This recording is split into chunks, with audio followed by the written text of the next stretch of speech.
Well, it happened. After about 2,528 days since the release of the last update, Geometry Dash 2.2 has finally come out. So you can learn more about this massive update. Let's get right into it. You may have a hard time finding the new secret coins in the new main level, Dash, so here's how to get them. To get the first coin, avoid all the red blocks, except for the last one, and the coin will move upwards. Next, fly through the pink colored laser to unlock a secret passage where you can collect the second coin and come back down. Finally, after you get the one item, spam a little bit and the third coin will appear. Ever tired of hearing the same practice mode music over and over again? For 5,000 diamonds, you can now play any level's music in practice mode if you buy the music unlocker in the diamond shop. Alternatively, there's the music customizer in the mechanic shop. For 100,000 orbs, you can set any downloaded song as your menu music or your platformer mode music. If you go to the shop and click the shopkeeper, you'll see an interesting line of dialogue. At the end, the shopkeeper becomes possessed and turns into Zolgaroth. You'll be kicked out of the shop, but if you go back in and pester him some more, you'll receive a fun Zolgaroth icon. Speaking of dialogue, if you click the versus mode button a few times, you'll see Scratch and the Keymaster break the fourth wall, and then Scratch escapes to his chopper when he's about to get caught. Sneaky stuff. You may have noticed the new paths button in the game. It costs 50,000 orbs to unlock each path, and you'll obtain icons for every 100 stars or moons you get. Keep in mind, you can only activate one path at a time. With the new icon coloring system, you can set your glow to a different color than the rest of your icon. There's also 107 colors to choose from now. Speaking of icons, there are now a whopping 1,201 icons in Geometry Dash 2.2. In the daily and weekly levels, you'll notice a vault in the upper right corner of the screen. Click it and you can see the past daily and weekly levels in the game. You can play these to catch up on stars that wouldn't have been possible to achieve before 2.2. There are 5 new gauntlets in the game now, all containing levels from previous creator contests. For now, they only contain 2.1 levels, but that will change in the next update, 2.21. You can now create assortments of levels in the game, with the new list feature. Raid lists will reward you with diamonds if you have completed enough levels in them.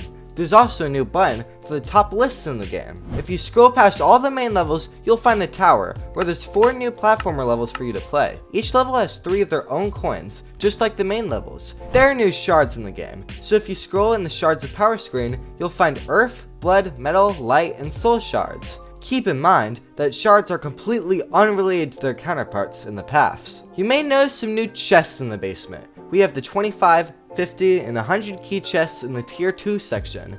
They give a lot of rewards, as you can see here. The search tab went through a few changes. We can now see what levels have been sent to RobTop, which is an amazing change. You can also filter levels by legendary and epic rating, the 2 new types of rates in the game. There's also a separate search system for lists, if you check the list button. Here are the features coming in the next minor update, 2.21. The map will feature user platformer levels, demon towers, many unlocks, and secrets, along with the event tab and versus mode tab. It's also believed there will be a ton of new gauntlets coming soon, like the Halloween gauntlet and Christmas gauntlet. If you're always spending ages building your Geometry Dash levels, try the new auto build feature. They're in the last page of the blocks tab. It could take some getting used to, so check out the Geometry Dash editor guide, page 175. I'll link it in the description of this video. Next up is the zoom triggers. If you set the zoom above 1, it'll zoom in.